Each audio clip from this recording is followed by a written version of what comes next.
8 నుంచి 10 గంటలు కంప్యూటర్ ముందు కూర్చుంటున్నారా? అయితే ఇది తప్పకుండా వినాలి.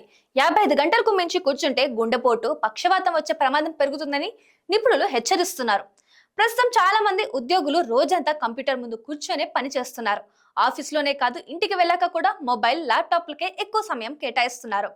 అయితే ఆరోగ్య నిపుణుల హెచ్చరిక ప్రకారం వారానికి 55 గంటలకు మించి ఎక్కువసేపు కూర్చొని పనిచేస్తే గుండె సంబంధిత సమస్యలు వచ్చే ప్రమాదం పెరుగుతుంది.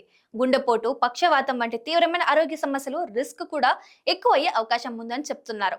అందుకే రోజంతా ఒకే చోట కూర్చోవద్దని సూచిస్తున్నారు. ప్రతి 35 నుంచి 40 నిమిషాలకు ఒక్కసారి లేచి 2 నుంచి 5 నిమిషాలు నడవడం లేదా స్ట్రెచ్చింగ్ చేయడం అలవాటు చేసుకోవాలి. ఇంకా లిఫ్ట్ కు బదులు మెట్లెక్కడం, వీలైనంత వరకు నడవడం, రోజు కనీసం 30 నిమిషాలు వ్యాయామం చేయడం కూడా చాలా ముఖ్యం. ముఖ్యంగా ఎక్కువసేపు కూర్చోవడంతో పాటు పొగ తాగడం, జంక్ ఫుడ్ ఎక్కువగా తినడం, వ్యాయామం చేయకపోవడం వంటి అలవాట్లు ఉంటే ప్రమాదం మరింత పెరుగుతుందని వైద్యులు హెచ్చరిస్తున్నారు.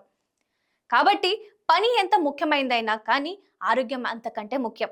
ప్రతి అరగంటకు ఒక్కసారి లేచి కాస్త నడవండి. రోజు వ్యాయామం చేయండి. మీ గుండెను ఆరోగ్యంగా ఉంచుకోండి. మీరు రోజుకు ఎన్ని గంటలు కూర్చొని పనిచేస్తారు? కమెంట్లో తెలియజేయండి. ఈ సమాచారం మీకు ఉపయోగకరంగా అనిపిస్తే మీ ఫ్రెండ్స్తో తప్పకుండా షేర్ చేయండి.